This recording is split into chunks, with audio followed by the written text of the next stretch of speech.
Election டைமில் இவர் வந்துட்டார்னா எனக்கு கிடைக்கிற அந்த 4 சீட்டும் போயிடும். மூர்த்தி யாரும் இறந்துட்டார், அதனால் இப்போ நான் மட்டும் தான் இருக்கணும். இப்போ இவர் வந்து கொஞ்சம் கொஞ்சமாக வளர்ந்து வராரு. ஒரு சின்ன கட்சி தொண்டர்களை வைத்துக்கொண்டு பெரிய படபலத்தையே இன்னைக்கு எதிர்க்கிறாருன்னா ஒரு பெரிய விஷயம். பட்டியலின மக்களுக்கு திருமாவளவன் என்ன துரோகத்தை எழுந்து கொண்டு இருக்கிறார் என்ற ஒரு தெளிவான வார்த்தையை சொன்னதுனால இன்னைக்கு வந்து இந்த அழுத்தத்தின் காரணமாக குண்டாஸ் போடும்படியாய் திமுகவிற்கு கூட கை கொடுத்து காவல்துறையோடு கூட சேர்ந்து அழுத்தத்தை கொடுத்து ஒரு ஸ்டேஷனில் மாதத்துக்கு 2 குண்டாஸ்னா போடுவாங்க. நான் வந்து குறைஞ்சபட்சம் சொல்கிறேன், அதிகபட்சம் எப்படியும் 5லேருந்து 6 குண்டாஸ் போடுவாங்க. ஒரு ஸ்டேஷனுக்கு ஒரு குண்டாஸ் வந்து ஒருத்தர் மேலே ஃபைல் பண்ணனா குறைஞ்சபட்சம் 12,000. இந்த 12,000 யார் தடுத்து என்னை கத்தியில் கீழ்ச்சிட்டாரு அப்படின்னு சொல்லி இங்கே மட்டும் கட்டு போட்டுக்கிறான். அந்த கட்டில் கூட பார்க்குறேன், நம்ம மெடிக்கல் ஷாப்பில் விற்கிற பேண்டேட் கிடையாது, சாதாரண வீட்டில் துணிகள் இருக்குல்ல, ஒயிட் துணி, அதில் வந்து கட்டு போட்டுருக்கிறான். சென்னை சிட்டிக்குள்ளே எவ்வளோ, அதாவது திமுக காரன் எவ்வளவோ தவறு பண்ணுறான், அவனெல்லாம் விட்டுறாங்க. பாக்ஸிங் போட்டான் பிரியாணியில், அவனை விட்டாங்க. விருங்கம்பாக்கத்தில் காவல்துறையினுடைய இடுப்பை பிடிச்சிக்கலாம். நீங்கள் 80 கோடி ரூபாய் சொத்தை எப்படி நீங்கள் வந்து 4.5 கோடி ரூபாய்க்கு வாங்குறீங்க? 40 லட்ச ரூபாய்க்கே நீங்கள் வந்து ஸ்டாம்ப்பு பேமெண்ட் பண்ணியிருக்கிறீங்க. பிரதமர் ஸ்கீமில் வந்து பால் பண்ண வைக்கிறதா நீங்கள் அறிக்கையில் சொல்லியிருக்கிறீங்க.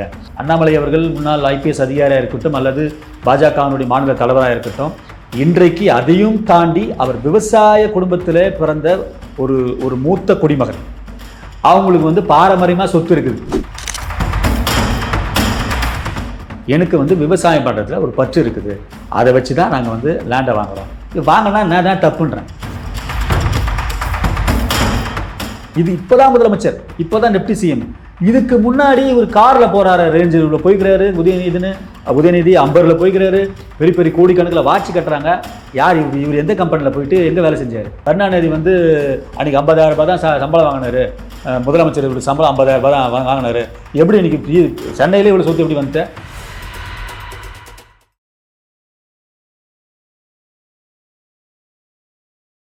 இளைய பாரத நேயர்களுக்கு வணக்கம். இன்றைக்கி நம்ம நேர்காணலில் நம்ம சிறப்பு விருந்தினர் பாஜகவின் மாநில பேச்சாளரான சாமுவேல் சார் அவர்கள் தான். சார் வணக்கம் சார். வணக்கம் சார். சார், நீங்கள் ஆல்ரெடி ஏர்போர்ட் மூர்த்தி அவர்களை பற்றி பேசியிருந்தீங்க. இந்த மாதிரி அவங்க மேலே கைது நடவடிக்கைலாம் ரொம்ப தவறான விஷயம், கண்டனத்துக்குரியது அப்படின்ட்டு. இப்போ அவர் மேலே குண்டாசுமே போடப்பட்டிருக்கு, அது எப்படி பார்க்குறீங்க நீங்கள்? ஆமாம், அண்ணன் ஏர்போர்ட் மூர்த்தி வந்து அன்றைக்கி இருந்த டிஜிபியுடைய அலுவலக ஆஃபீஸ் இதில் வந்து விசிகாவுடைய குண்டர்களால் அவர் தாக்கப்படுறதை நம்ம பார்த்தோம். இன்றைக்கி வந்து திங்கட்கிழமை, இனி கண்டிப்பாக அவருக்கு பிணை கிடைக்க வேண்டிய ஒரு சூழ்நிலை, நிர்பந்தம் கண்டிப்பாக கிடச்சிருக்கும். அதையும் தாண்டி இன்றைக்கி அவர் வெளியே வந்துடக்கூடாதுன்னு சொல்லி நேற்று ஒரு காணொலியை நீங்கள் பார்த்துருப்பீங்க. அதாவது விசிகாவினுடைய அட்வொகேட், அவர் பேர் பார்வேந்தன் என்று சொல்லி நினைக்கிறேன். அவர் முன்னாடி வந்து அண்ணன் மூர்த்தியாருடைய கட்சியில் இருந்தார். அவர் திரும்பி வந்து இன்னொரு மூர்த்தியார் அவர்கள் இறந்து விட்ட பிற்பாடு தனியாக ஒரு கட்சியை ஆரம்பித்தார். பூவே மூர்த்தியார் இறந்து விட்ட பிற்பாடு இன்றைக்கு, அதாவது அண்ணன் ஏர்போர்ட் மூர்த்தியினுடைய எதிர்கட்சி வக்கீலாக செயல்படுகிறவர் பார்வேந்தன் என்கிற ஒரு நபர். அந்த அட்வொகேட் வந்து முன்னாடி பூவை மூர்த்தியார் கட்சியில் இருந்தார். அப்புறம் திரும்பியும் தனியாக ஒரு கட்சி ஆரம்பித்தார். அதுக்கப்புறம் விசிகாக வந்தார். விசிகா விட்டு அவர் வந்து ஒரு சில விஷயத்தினால திருமாவளவனுமே வெளியேற்றிட்டு இப்போது அவருடைய காலில் விழுந்து இன்றைக்கி திரும்பியும் விசிகாக வந்திருக்கிறாரு. அந்த அவங்க அட்வொகேட் லீகல் விங்கில் ஒரு பொறுப்பாளராக இருக்கிறார் பார்வேந்தன் இருக்கிறவர். அவர் தான் வந்து இன்றைக்கு குண்டாஸ் போடும்படியாய் திமுகவிற்கு கூட கை கொடுத்து காவல்துறையோடு கூட சேர்ந்து அழுத்தத்தை கொடுத்து, நேற்று அந்த காணொலியில் ஒரு 2 செகண்ட் காணொலி தான் நினைக்கிறேன், நான் ட்விட்டரில் பார்த்தேன். ஏன்னா நம்ம அண்ணன் திருமாவளவன் அவர்கள் லண்டன் போக போகிறார். அதாவது எப்படின்னா, நான் ஊரில் சமயத்தில் இவன் வெளியே வந்து அண்ணன் ஏர்போர்ட் மூர்த்தி வெளியே வந்து எதனா திரும்பியும் வந்து பல விஷயம் ரகசியங்கள்லாம் சொல்ல போகிறாரு. நான் அண்ணன் ஏர்போர்ட் மூர்த்தி அவர்கள் கிளியராக புட்டு வைத்தார் என்று சொல்லி நம்முடைய இளையதளத்திலே வந்து அந்த நிகழ்ச்சி முடிந்த பிற்பாடு கிட்டத்தட்ட ஒரு அரை மணி நேரத்துக்குள்ளே உள்ளே வந்துட்டார். ஆகவே வெளியே வந்து ஒரு சில, அதாவது பெசன்ட் நகர் போன்ற ஒரு சில ரகசியங்கள்லாம் சொல்லி விடுவாரோ என்று சொல்லி பயந்து இவர் கேட்குறாரு, என்னாச்சு அப்படின்றார். யார்? விசிகாவுடைய தலைவர் வந்து பார்வேந்தனை பார்த்து என்னாச்சுன்னு கேட்குறாரு. அவர் சொல்கிறாரு, ஆனால் திங்கட்கிழமை பிணை வருது. அப்படியா அப்படின்னு சொன்னோன்னு கட் ஆகிட்டாங்க. அந்த வீடியோ வந்து கட் ஆகிடும். அப்போ அடுத்த கட்டத்தில் என்ன பண்ண சொல்லியிருப்பாருன்னு சொல்லி கண்டிப்பாக நமக்கெல்லாம் தெரியும். ஏர்போர்ட் மூர்த்தி அவர் வந்து வெளியே வரக்கூடாது, எலெக்ஷன் வரப்போகுது, இந்த எலெக்ஷன் டைமில் எலெக்ஷன் ஒரு 6 மாதம் வரப்போகுது, எலெக்ஷன் டைமில் இவர் வந்துட்டார்னா எனக்கு கிடைக்கிற அந்த 4 சீட்டும் போயிடும், 4 எம்எல்ஏவும் கண்டிப்பாக தோற்றுருவாங்க இந்த வாட்டி. ஏன்னா வந்து இப்போது தலித் தலைவர் வந்து ஏற்கனவே ஆம்ஸ்டாங் வந்து அவர் சாவறத அவர் எப்படி சாவ போகிறாரு, அவர் யாரெல்லாம் சாவடிக்க போகிறாங்க அப்படின்ற உண்மைலாம் வந்து எனக்கு கண்டிப்பாக தெரிஞ்சிருக்கும். அதெல்லாம் மனசில் நினச்சிருப்பார் பொழுது மூர்த்தி யாரோ இறந்துட்டார், அதனால் இப்போ நான் மட்டும் தான் இருக்கணும். இப்போ இவர் வந்து கொஞ்சம் கொஞ்சமாக வளர்ந்து வராரு, இவர் வந்து மக்கள் ஃபுல்லாக ஏற்றுக்கிறாங்களே. பெரம்பலூர்லாம் பார்த்தீங்கன்னா அவ்வளோ பெரிய இக்கட்டான அந்த சூழ்நிலை, தடியடிகள், அவர் மேலே கல்வீச்சு எல்லாம் நடந்து கூட இவர் வந்து ஒரு அஞ்சா நெஞ்சனாக, அது நம்ம பேருக்கு முன்னாடி தான் நிறைய பேர் அஞ்சா நெஞ்ச நாயகர் என்ன அப்படிலாம் போட்டு பார்த்துருப்போம். ஆனால் இவர் வந்து மேடையிலே எவ்வளோ பெரிய பிரச்சனை வந்தாலும் சொற்பமான கட்சி தொண்டர்லாம் வைத்திருக்கிறார். ஆனால் ஒரு சின்ன கட்சி தொண்டர்களை வைத்துக்கொண்டு பெரிய படபலத்தையே இன்னைக்கு எதிர்க்கிறாருன்னா ஒரு பெரிய விஷயம். இன்னொன்று வந்து அவர் உண்மையை தான் சொல்கிறார். இவர் வந்து இந்த எலெக்ஷன் டைமில் வந்து எங்கே வெளியே வந்து உண்மையை சொல்கிற போகிறாரு அப்படின்னு சொல்லி இன்றைக்கி வந்து குண்டாஸ் போட்டுக்கிறாங்க. ஏன்னா அந்த விசிகா வந்து கண்டிப்பாக சொல்கிறேன், இவர் வந்து எந்த வழிவரியும் பண்ணல, இல்லை வந்து ஒரு பொம்பளையை கைப்பூச்சிக்கல, இல்லை ஒரு பெண்ணுக்கு வந்து குழந்தை கொடுத்துட்டு அந்த பெண்ணுக்கும் எனக்கும் சம்மந்தமே இல்லை அந்த ஹைகோர்ட்டில் வாசலில் வந்து அவங்க ப்ரெஸ் மீட் கொடுக்கும்போது கூட கண்ணை கட்டி கொண்டு நின்று வந்து பார்த்து கொண்டு இருக்கல, இல்லை சேலத்தில் திமுகவுடைய தொண்டை ஒரு பட்டியன சாதி பெண் அடித்து குடும்பப்படுத்தினா தெரியுங்களா, இன்னைக்கு அதை வந்து அண்ணன் திருமாவளவன் வந்து திமுக கிட்ட அழுத்தம் கொடுத்து அவனை வந்து அட்ராசிட்டி ஆக்டில், அதாவது வன்கொடுமை தடுப்பு சட்டத்தில் கைது செய்யுங்க அப்படின்னு சொன்னாரா? சொல்ல. ரெண்டாவது இந்த மலத்தை கலந்தாங்களே அவங்க யாருன்னு கண்டுபிடிச்சி அவங்கள வந்து குண்டாஸ் போடுங்கன்னு சொன்னாரா? சொல்லலை. மூணாவது வந்து சென்னையில் நடக்கின்ற பட்டியலின படுகொலையாக இருக்கட்டும் அவங்கள வந்து குண்டாஸ் போடுங்கன்னு சொன்னாரா? இப்படிலாம் சொல்ல.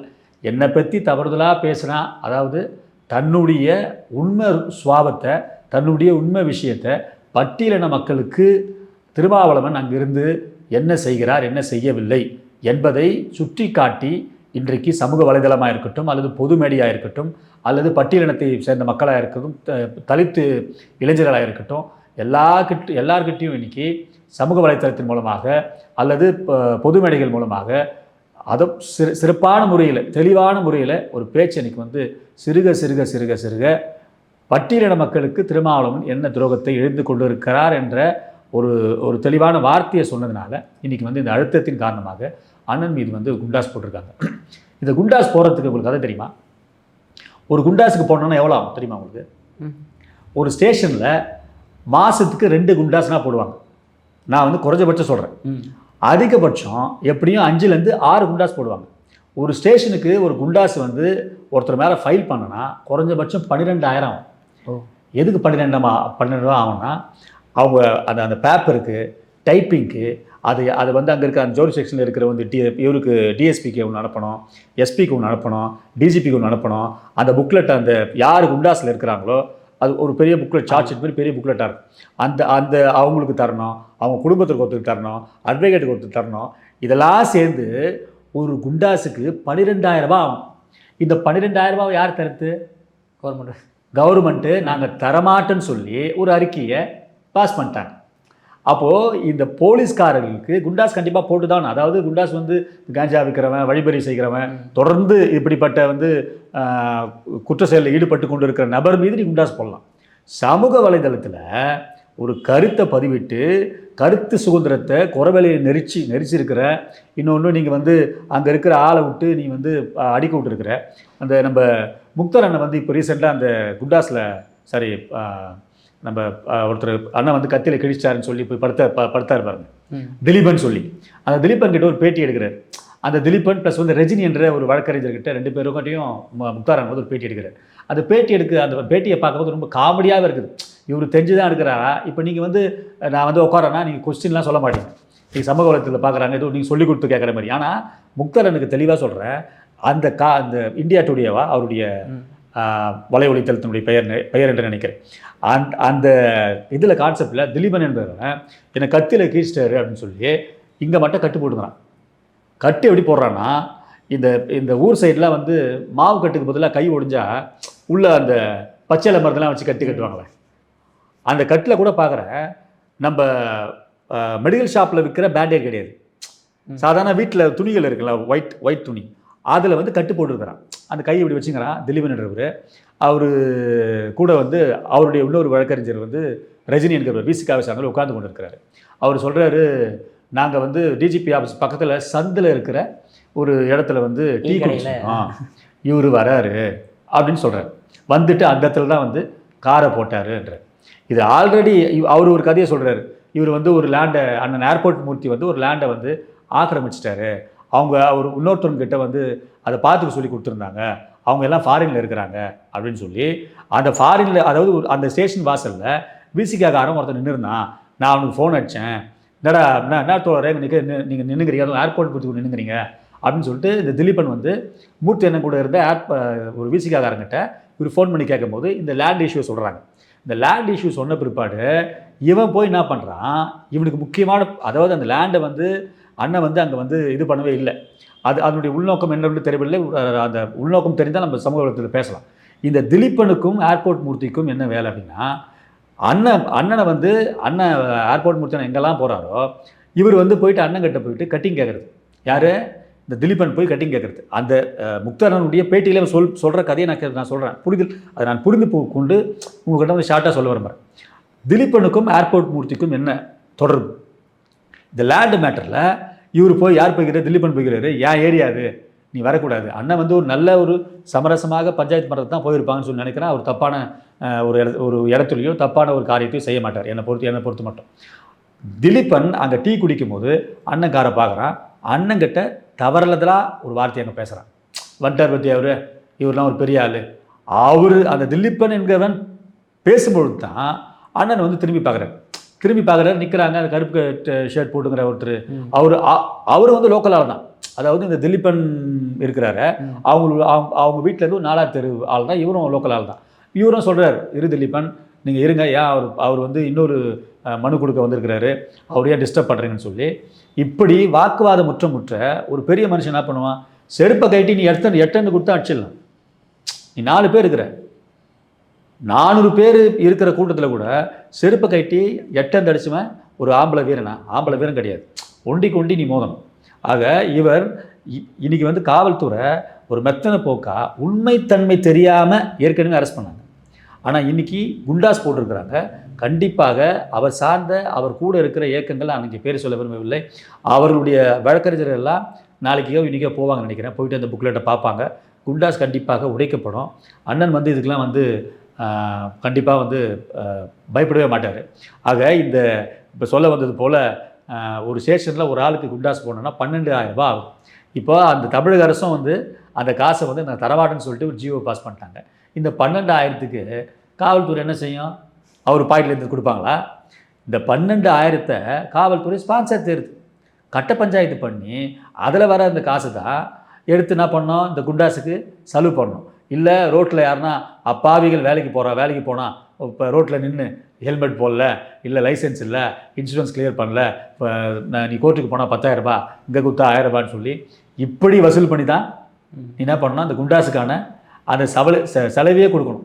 ஆக இப்படி பொய் வழக்கு போட்டு எத்தனையோ பொய் வழக்குகள் வந்து இந்த குண்டாஸில் வந்து தமிழக அரசு போட்டிருக்கிறாங்க.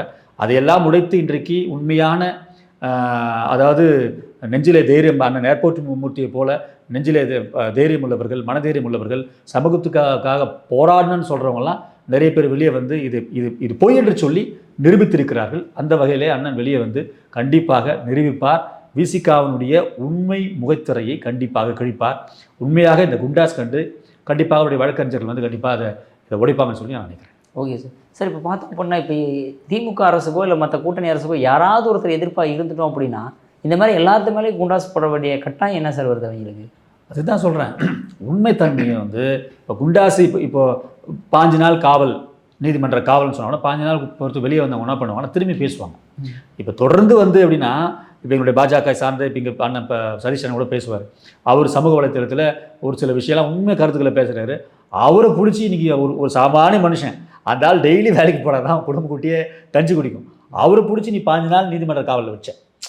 அப்படி எங்களுடைய பாஜக சார்ந்த வழக்கறிஞர்கள் எல்லாம் சேர்ந்து வெளியே கொண்டு வந்தாங்க. இன்றைக்கு வந்து லோக்கல் இருக்கிற அந்த திமுகவினுடைய பிரமுகர்கள் அவரோடு கூட சேர்ந்து காவல்துறையும் ஒன்றாக கை கோர்த்து கொண்டு இப்படிப்பட்ட கருத்து சுதந்திரத்தை குரவலை போல பிடித்து நிறுத்தி கொண்டிருக்கிறது. குறிப்பாக திமுகவினுடைய குற்றச்சாட்டுகளை, திமுகவினுடைய பொய் பரப்புவர்களை, திமுகவினுடைய குடும்ப அரசியலை அல்லது கூட்டணி கட்சியினுடைய பொய்யான பிம்பத்தை இன்றைக்கு யாரெல்லாம் உடைக்கிறார்களோ அத்தனை பேர்களையும் இந்த ஆளும் அரசும் ஒரு சில காவலர்கள், காவல்துறை மீது நான் பற்றுக்கொண்டவன், எல்லா காவலர்களும் சொல்ல மாட்டேன், ஒரு சில காவலர்கள் ஒன்றாக சேர்ந்து இப்படிப்பட்ட பொய்யான தவறுதலான செயலை வந்து இங்கே செஞ்சு கொண்டு இருக்கிறாங்க.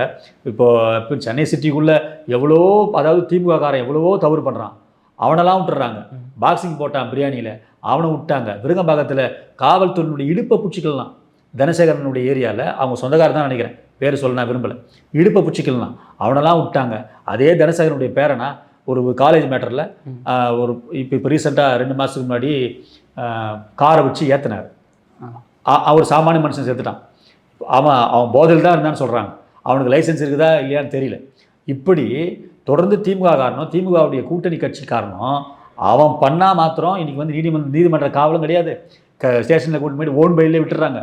ஆனால் யாரெல்லாம் உண்மையை உரைக்க சொல்லுகிறார்களோ அவர்களுக்கு தான் இன்றைக்கி வந்து குண்டாசம், இப்படிப்பட்ட நீதிமன்ற காவல்களும் ட்ரெண்டிங் செய்வதும், இப்படிப்பட்ட நிலைமையை இன்றைக்கு தமிழக அரசு உருவாக்கி கொண்டு இருக்கிறது. Okay sir. சார், அடுத்ததாக பார்த்தோம்னா, இப்போ உங்கள் கட்சி தலைவராக, முன்னாள் தலைவராக இருந்த அண்ணாமலை அவர்கள் மேலே பல குற்றச்சாட்டுகள், அதாவது 80 கோடி ரூபாய்க்கு நிலம் வாங்கிட்டாரு, அவர் பேரில் பினாமியில் வாங்கிட்டார், அப்படி இப்படின்ற மாதிரி பல குற்றச்சாட்டுகள் வைக்கிறாங்களே சார். இருந்தாலுமே உங்கள் தலைவர்களிருந்து எந்த ஒரு சப்போர்ட் வந்த மாதிரி இல்லையே.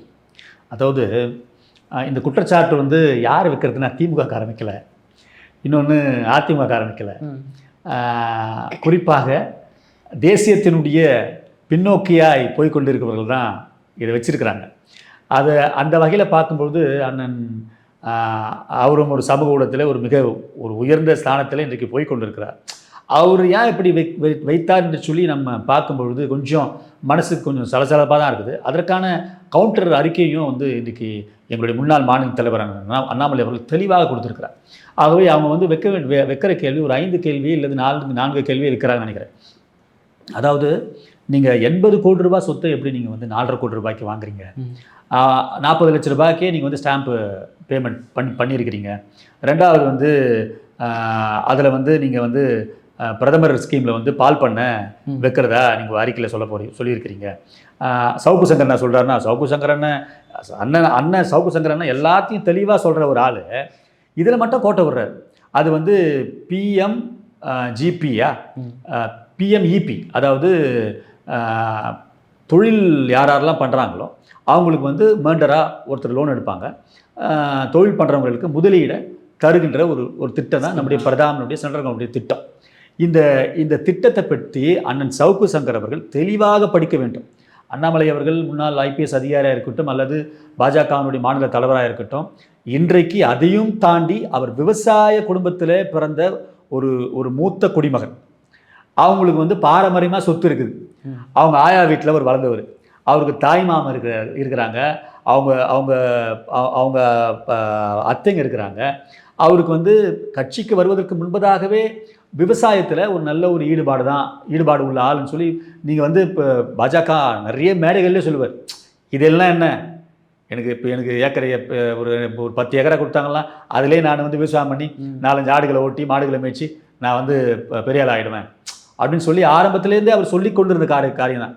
இன்றைக்கி வந்து ஒரு நிறைய இன்றைக்கி பார்க்கலாம். நம்ம இவர் கருணாசனாக இருக்கட்டும் அல்லது இந்த ராஜ்குமார் டைரக்டராக இருக்கட்டும், பெரிய பெரிய ஆக்டர்ஸ் டைரக்டர்ஸ்லாம் எவ்வளவு படம் இருந்தாலும் எங்கே போவாங்கன்னா ஒரு கடைமுனை கிராமத்தில் போயிட்டு ஒரு 10 ஏக்கராவோ 5 ஏக்கராவோ வாங்கி அவங்களோட மைண்ட் ரிலீஃப்க்கு அடுத்த கட்ட இதுக்கு தான். அவங்க எல்லாத்தையும் பார்த்துட்டாங்க, நல்லா படிச்சுட்டாங்க, அதிகாரத்தில் இருந்துட்டாங்க, நடிச்சிட்டாங்க, கை நிறைய காசு பார்த்துட்டாங்க, எல்லாம் சுற்றி அவங்களுக்கு ஒரு மன நிம்மதி அல்லது அதில் ஒரு ஈடுபாடு என்று கூட சொல்லலாம்.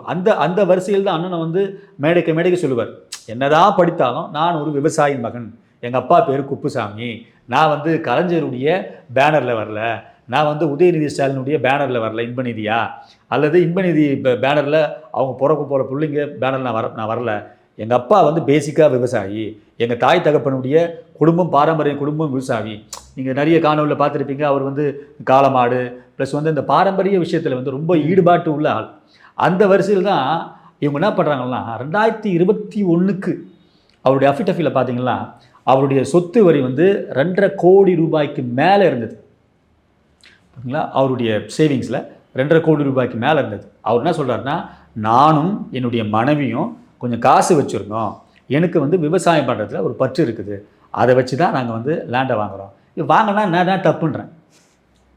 ஏன்பா அவர் காவல்துறை அதிகாரிப்பா, ஒரு பர்சனல் விஷயத்தில் உள்ளே போயிட்டு பேங்க் பேலன்ஸ்லேருந்து அவங்களுடைய மனைவி பேங்க் பேலன்ஸ்லேருந்து எல்லாத்தையும் நோண்டி எடுக்கிற நீ, திமுகவுக்கு இது பக்கத்தில் உட்காந்துன்னு சேர் போட்டுன்னு பின்னாடியே வந்து அறிவாலயம் இருக்குது. இப்போ வந்து ஒரு சிம்பிளாக ஒரு எக்ஸாம்பிள் எடுத்துப்போம். அதாவது உதயநிதி ஸ்டாலினுக்கு இன்றைக்கி தான் வந்து சம்பளம் வருது. துணை டெப்டி சிஎம்க்கு எவ்வளோ சம்பளம்? குறைஞ்சபட்சம் 75 ஒரு ரூபா இருக்குமா? அல்லது முதலமைச்சருக்கு எவ்வளோ இருக்கும்? ஒரு 1லேருந்து 1.5 இருக்குமா? அவ்வளோதான் இருக்குது. இந்த 1.5 லட்சம் இருந்து தான் இவங்க சாப்பிடுவாங்களா? இது இப்போ தான் முதலமைச்சர், இப்போ தான் டெப்டி சிஎம். இதுக்கு முன்னாடி ஒரு காரில் போகிறாரு, ரேஞ்சில் போய்க்கிறாரு, உதயநிதி அம்பரில் போய்க்கிறாரு, பெரிய பெரிய கோடிக்கணக்கில் வாட்சி கட்டுறாங்க. யார் இவர் எந்த கம்பெனியில் போயிட்டு எங்கே வேலை செஞ்சார்? முதல்ல உதயநிதி என்ன படிச்சிருக்கிறான்னு சொல்லி யாருன்னா தெரியுமா? என்ன டிகிரி குவாலிஃபிகேஷன் தெரியுமா? உண்மையாக எனக்குலாம் தெரியாது.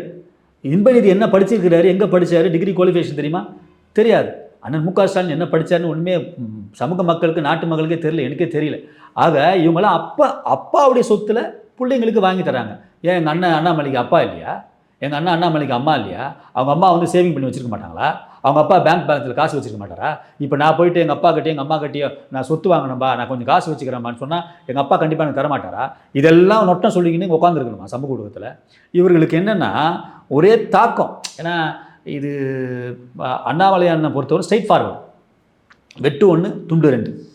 நீ கரெக்டாக வேலை பண்ணால் உனக்கு நான் வந்து மரியாதை கொடுப்பேன், அதுக்கான அங்கீகாரத்தை கண்டிப்பாக கொடுப்பேன்னு சொல்லி அப்போதுலேருந்தே அவர் வந்து ஸ்ட்ரைட் ஃபார்வர்ட் தான். இப்படிப்பட்ட ஆட்கள் இந்த சொம்பு ஊடகத்தோடு கூட சேர்ந்து ஏன் இந்த கதையை நீ ஃபஸ்ட்டு சொல்ல வேண்டியதானே? சமூக ஊடகத்தில் இந்த தேசியவாதிகள் அண்ணன் பேர் கூட சொல்லிடுறேன் விடுங்க, மாரிதாஸ் அண்ணன், இப்போ ஒரு கல்யாணராமர் அண்ணன், அவர் இப்போ கிஷோர் சாமி அண்ணன், இன்னொரு அவர் பேர் மறந்துட்டேன். இவங்கெல்லாம் வந்து இன்றைக்கி குற்றச்சாட்டு வைக்கிறாங்களே, இன்றைக்கி குற்றச்சாட்டு வைப்பதற்கு காரணம் என்ன? இதுக்கு முன்னாடியே உங்களுக்கு தெரியும். அப்போது இதெல்லாம் வந்து யாரை சொல்லி யாருடைய அழுத்தத்தின் பேரில் நீங்கள் கொடுக்குறீங்க அப்படின்னு தான் நம்ம தெளிவாக பார்க்கணும். இன்னொன்று வந்து அண்ணன் சவுக்கு சங்கர் அவர்களுக்கு தெளிவாக சொல்லுகிறேன், இந்த திட்டம், இந்த ஸ்கீமு யார் ஒன்றாலும் எடுக்கலாம். அதாவது தொழில் முனைவோர்கள், முதலீட்டாளர்களுக்கு ஹெல்ப் பண்ணுற மேண்டராக யார் ஒன்றாலும் இருக்கலாம். அதுக்கு நம்ம வந்து அந்த லேண்டை தான் காமிக்கணும். ஆனால் பால் பண்ண அவர் சூப்பராக அறிக்கையில் விட்டுக்கிறப்ப, இதை மட்டும் கத்தாதீங்களா, நான் பால் பண்ண வைக்க போகிறேன், அந்த பால் பண்ணிக்க சேர்ந்து கற்றுங்க. இன்னொன்று வந்து இப்போ இன்வெஸ்ட்மெண்ட், அதாவது தொழில் முனைவர்களுக்கு நான் வந்து ஃபண்டை ரிலீஸ் பண்ணி தரப்போடுறேன், அதுக்கும் சேர்ந்து கற்றுங்க, நீங்கள் என்ன ஒன்றாலாம் கற்றுங்கன்னு சொல்லிட்டு ஒரு அருமையான அறிக்கையை கொடுத்துருக்கிறார் சவுக்கு சங்கர் அவர்கள். தெளிவாக படிங்க, அந்த திட்டத்தினுடைய சாராம்சத்தை தெளிவாக பறிச்சுட்டு நீங்கள் நைட் டெபேட்டில் கண்டிப்பாக நீங்கள் சொல்லணும். ஏதோ மொத்தாந்தரமாக வாய்க்கு வந்தபடிலாம் சொன்ன மாதிரி இந்த மாதிரி குற்றச்சாட்டு வச்சாங்கன்னா போய் கேஸே கொடுக்கலாமே சார்? ஆமாம், கேஸ் கொடுங்க, நீதிமன்றத்தை அணுக போகிறாரு. இப்போ அது இன்னொன்று சொல்லிட்டார் அண்ணாமலை. அவர் என்ன சொல்லிக்கிறாருன்னா, இப்போ தான் அறிக்கை தான் அடியிருக்கிறேன், நான் வந்து மொத்தமாக என்னுடைய வருமானம் எவ்வளோ இருக்கிறது எல்லாத்தையும் நான் வந்து ரிஜிஸ்டரில் நான் உங்களுக்கு வந்து அறிக்கையாக நான் கண்டிப்பாக கொடுப்பேன், அதில் வந்து எந்த மாற்றமும் கிடையாது. இப்போது அண்ணன் வந்து டிஎம்கே ஃபைல்ஸ் 1, 2 வந்து அறிக்கையிட்டார். அது குற்றச்சாட்டுலாம் எவ்வளோ தெளிவாக இருந்தது. இன்றைக்கி சும்மா வந்து மொத்தாந்தரமாக ஒரு 4 கேமரா சுற்றி வச்சுக்கின்னு அவர் மீது குற்றச்சாட்டு என்ற பெயரில் சும்மான பொய்யான பிம்பத்தில் அதில் வந்து ஒருத்தர் சொல்கிறாரு, அவர் வாங்கின நிலத்தில் வந்து ஒரு பிரிட்ஜு கட்டிக்கிறாங்க. அந்த பிரிட்ஜு யார் கட்டினான்? டிஎம்கேகாரன் கட்டான். டிஎம்கே கூட வந்து அண்ணனுக்கு தொடர்பு இருக்கிறது. 8 கோடி ரூபாய் மதிப்புள்ள சொத்தை 4 கோடி ரூபாய் மூர்த்தி அவர்கள் உள்ளே புகுந்து ஏதோ 2 பேரும் வந்து கட்டிங் கேட்ட மாதிரி இவங்க வந்து ரிஜிஸ்டர் பண்ணி கொடுத்துட்டாங்கன்னு சொல்லி அதில் வந்து அண்ணன் சவுக்கு சங்கர் சொல்கிறார், பாலம் இருக்குதான். அதை இன்றைக்கி பார்த்தீங்கன்னா அந்த பாலம் 2021 யார் ஆட்சியில் இருந்து? அதிமுக ஆட்சியினுடைய 2021க்கு முன்னாடியே அதிமுகவால் அந்த பாலம் கட்டப்பட்டது. ஆகவே இவங்கெல்லாம் இப்போ இது வந்து அந்த கூகுள் மேப்பில் போய் நம்ம சர்ச் பண்ணாலே பாலம் இருந்ததுக்கு முன்பு, பாலம் இருந்ததுக்கு அப்புறம் யாரால் அந்த ஆண்டு பார்த்தா யார் அங்கே தமிழகத்தில் ஆட்சி நடத்தினார்களோ அதை வச்சு நம்ம வந்து தெரிஞ்சுக்கலாம். அப்படின்னு பார்க்கும்போது இப்போ நாங்கள் சொல்கிறோம், இதுக்குன்னா நீங்கள் எப்படி பதில் தருவீங்களா? சிம்பிளாக சொல்கிறேன், அண்ணாமலைன்னு இன்னும் வந்து 8 கோடி ரூபாய் சொத்து இல்லை, 80 கோடி ரூபாய்க்கு சொத்தும் வாங்குவார். ஏன்னா அது வந்து அவருடைய பர்சனல் விஷயம். உன்னால் வந்து கருணாநிதி வந்து அன்றைக்கி 50,000 ரூபாய் தான் சம்பளம் வாங்கினார், முதலமைச்சர் சம்பளம் 50,000 தான் வாங்கினாரு, எப்படி இன்னைக்கு சென்னையிலே இவ்வளோ சொத்து எப்படி வந்துட்டேன்? புரிதுங்களா? அதாவது அவங்க குடும்பத்தினுடைய சிம்பிளாக சொல்கிறேன், அதாவது அண்ணாமலைன்னா இந்த சொத்துக்கே இவ்வளோ பண்ணுறீங்களா, இனிமேல் வாங்க போகிற சொத்துக்கு இன்னும் வந்து இந்த வயிற்றெரிச்சல் கேஸுங்களாம் கண்டிப்பாக நீங்கள் அழுங்க. அதாவது தெளிவான ஒரு அறிக்கையை கொடுத்துருக்கிறார். ஒரு தனி மனிதனுடைய சுதந்திரம் அவர் வாங்குறாரு. அவருடைய சேவிங்லேருந்து, அவங்க ஒய்ஃபுடைய சேவிங்லேருந்து வாங்குறாரு. அவங்க அப்பா அம்மா ஹெல்ப் பண்ணியிருப்பாங்க, அவங்க தாய்மாமா ஹெல்ப் பண்ணியிருப்பாங்க. அதெல்லாம் நீங்கள் சொல்ல வேண்டிய அவசியமே கிடையாது. ஆகவே ஒரு பொய்யான ஒரு பரப்புரையை இவர் மீது சாட்டி எப்படியாவது இது திமுகவோடு கூட சேர்ந்து பண்ணுறாங்களா இல்லை பொறாமையா, ஒரு சில பேருக்கு எனக்கு அந்த நம்ம மதன் ரவிச்சந்திரனா, அவர் இந்த நடிகர் குஷ்பாக்கா, அண்ணாமலைலாம் ஒரே நாளில் ஒரே வருஷத்தில் டெல்லியில் ஒன்றா வந்து இணைஞ்சவங்க. அப்போனா அதுனா அவங்களுக்கு அந்த போட்டி வருது. அந்த வரிசையில் தான் அந்த மாரிதாசன்லாம் ஒரே ஏஜ் டென்ஸில், இவர் மட்டும் ஒரு ரேஞ்சில் போகிறாரு, இவருக்கு மட்டும் ஃபாலோவர்ஸ் நிறைய பேர் இருக்கிறாங்களே, இவங்கள மட்டும் தமிழகத்தில் மக்கள் தலைவராக, அண்ணாமலை மட்டும் மக்கள் தலைவராக ஏற்றுக்கொள்கிறாங்களே, நம்மளாம் பதவியில் இருந்தார், அப்போ மக்கள் கூட்டம் இருந்துச்சு. இன்றைக்கி பதவியிலே இல்லையே, இப்போவும் கூட்டம் அதிகரித்து கொண்டே இருக்கிறதே என்பது தான் வந்து ஒரு தேசியவாதிகளுக்கு, அதாவது எல்லாரும் சொல்ல மாட்டேன், இவங்க வந்து கட்சிக்கு அப்பாற்பட்டு கட்சியை பற்றி பேசுகிறாங்க, மோடியினுடைய ஆதரவாளர்கள் தான். ஆனால் இந்த விஷயத்தில் ஒரு உண்மைத்தன்மையை தெளிவாக பேச வேண்டும். திமுக காரனை போல கண்டிப்பாக இவர்கள் பேசக்கூடாது. ஓகே சார், கடைசி ஒரு கொஸ்டின். இப்போ என்ன அப்படின்னா, இப்போ டிடிவி தினகரன் ஆகட்டும், ஓபிஎஸ் ஆகட்டும், இவங்க எல்லாருமே வந்து இப்போ அதிமுகவோட எடப்பாடி பழனிசாமி சிஎம் கேண்டிடேட்டாக இருந்தால் எங்களுக்கு வேண்டாம் அப்படின்ற மாதிரி ஒதுங்குறாங்க. ஆனால் இப்போ செங்கோட்டையன் பிரச்சனை அப்படிங்கும்போது, அதிமுக இருக்கிற பிரச்சனைக்கும் போது திடீர்னு நேராக போய் அமித்ஷாவை பார்க்குறாரு. ஸோ இந்த மாதிரி விஷயங்கள்லாம் அதிமுக நடக்கக்கூடிய பிரச்சனைகள்லாம் பாஜக, முக்கியமாக அண்ணாமலை தான் காரணன்ற மாதிரி சொல்கிறாங்களே சார்? அது காரணமே இல்லைங்க. அதாவது ஒழுக்கமானவர். மாநில பதவி அண்ணன் நயினார் நாகேந்திரன் போன பிற்பாடு அந்த மாநிலத்தினுடைய ஒரு சில விஷயங்களில் நம்ம பார்த்து கொண்டு தான் இருக்கிறோம். எல்லாத்தையும் அவர் வந்து அவாய்ட் பண்ணுறாரே தவிர, மூக்க நுழைச்சி நான் பெரிய ஆள், நான் எனக்கு தான் எனக்கு தெரியும் 3% இருந்த ஓட்டை இன்றைக்கி 18% நான் வந்து உயர்த்திக்கிறேன், என்னால் தான் இன்றைக்கி பிஜேபி வந்துச்சுன்னு சொல்லி ஒரு அகங்காரம், ஒரு பெருமை உள்ள ஒரு அண்ணாமலை தலைவராக அவரை நாங்கள் இன்னும் பார்க்கல. ஏன்னா அவருக்கு நினச்சா அப்படி பண்ணலாம். அவர் எல்லாத்தையும் தலைமை எனக்கு ஒரு வேலை கொடுத்தது, இன்றைக்கு தலைமை அதே வேலையை இன்னொரு நபருக்கு கொடுத்துருக்கிறது. அவர் வேலையை பார்க்கட்டும். ஏன் ஜோதி ஸ்டேஷனுடைய எனக்குன்னா வேலை கொடுத்துருக்கிறார்களோ அதை மட்டும் தான் இன்றைக்கி வந்து அண்ணன் அவர்கள் பார்த்து கொண்டு இருக்கிறார். ஆக அந்த வரிசையில் ஏடிஎம்கேனுடைய கூட்டணியிலிருந்து பிரிஞ்சு போனவங்க அண்ணாமலையார் தான் காரணம்னு சொன்னால், இது வந்து இந்த சமூக ஊடகத்தில் அவனுடைய எப்படி சொல்கிறதுங்க, அந்த இது ஏறுறதுக்கு ஒரு சில மாயமாலமான ஊடகங்கள் போடுறாங்க. ஆனால் உண்மைத்தன்மை இதே டிடி வேணன் கூட நான் சொல்கிறாருன்னா, கண்டிப்பாக சொல்லுகிறேன், இது இன்றைக்கி டிடி வேணன் வந்து வேறு மாதிரி பேசலாம், ஆனால் எலெக்ஷன் அவர் வேறு மாதிரி பேசலை, இருந்தாலும் கொஞ்சம் அதாவது எப்படின்னா அண்ணாமலை அண்ணன் தலைமை இருந்திருக்கலாமே அப்படின்ற ஒரு நோக்கத்தை, அப்படின்ற ஒரு கருத்து இருக்கிறது. அண்ணன் தலைமை இருந்தாலும் அங்கே வந்து அண்ணன் வந்து அந்த சொல்லிட்டு நான் இப்போ முன்னாடி சொல்கிறேன், அண்ணன் வந்து எப்படி சொல்கிறதுன்னா ஒரு வெளுக்காத ஒரு சாய மாதிரி, எப்படின்னா நேர்மையானவர். ஆகவே வந்து கொஞ்சம் அவருக்கு வந்து ஸ்ட்ரெயிட் ஃபார்வேர்டு. ஆனால் இவர்கள் அப்படி பேசுகிறதும் இப்படி பேசுகிறதும் பிடிக்காததுனால அவருடைய தலைமை வந்து இன்றைக்கி தமிழகத்தில் இல்லை, அண்ணன் நயினாருடைய தலைமை இருக்கிறது. கண்டிப்பாக அண்ணாமலை அவர்கள் சுற்றுவழி எப்படி சொல்கிறது, இன்றைக்கி எடப்பாடியார் எப்படி வந்து பயணம் போகிறாரோ, எண்மண் மக்கள் யாத்திரையில் எப்படி வந்து அண்ணாமலை எனக்கு மிகப்பெரிய ஏகோபித்த மக்களுடைய ஆதரவு இருந்ததோ, அதே போல் இந்த எலெக்ஷனில் அண்ணன் கண்டிப்பாக சூறாவளி பிரச்சாரம் பண்ணுவார். இதை தொடர்ந்து 2026 நீங்கள் எல்லாம் நினச்சிக்கிறாங்க திமுக வந்து வந்துடும் சொல்லிட்டு. திமுக வரவே வராது ராஜா. 2026 நம்ம பார்க்க தான் போகிறீங்க. இதில் வந்து முக்கியமாக அன்றைக்கு தெரியும் இந்த அண்ணாமலையாருடைய பங்களிப்பு இதை காட்டிலும் 2 மடங்கு கண்டிப்பாக அவருடைய பிரச்சாரத்தில் இருக்கும். எப்படியாவது அவர் வந்து இப்போ ரீசெண்டாக மேடையிலே சொல்லிட்டார், அந்த எடப்பாடி அவர்களை முதலமைச்சராக உட்கார வைப்பதே என்னுடைய லட்சியம் அப்படின்னு சொல்லிட்டு ஒரு சில கருத்து வேறுபாடுகள் இருந்தால் கூட கையை பிடிச்சி குலுக்கி அவர்கள் 2 மேடையில் ஏறிட்டாங்கன்னு நினைக்கிறேன். இன்னொன்று ஒரு பொது மேடை, இன்னொன்று பக்கத்திலே உட்கார்ந்து 2 பேரும் பேசுகிறாங்க. இன்றைக்கு வந்து சமரசமாக இருக்கிறாங்க. ஆக இது வந்து ஒரு பொய்யான ஊடக பரப்புரையாக கூட இருந்தாலும் சரி, 2026 அண்ணனுடைய பங்களிப்பு மிகப்பெரிய பங்களிப்பாக இருக்கும். ஓகே சார், உங்கள் அற்புதமான கருத்துக்களை பகிர்ந்ததற்கு மிக்க நன்றி சார்.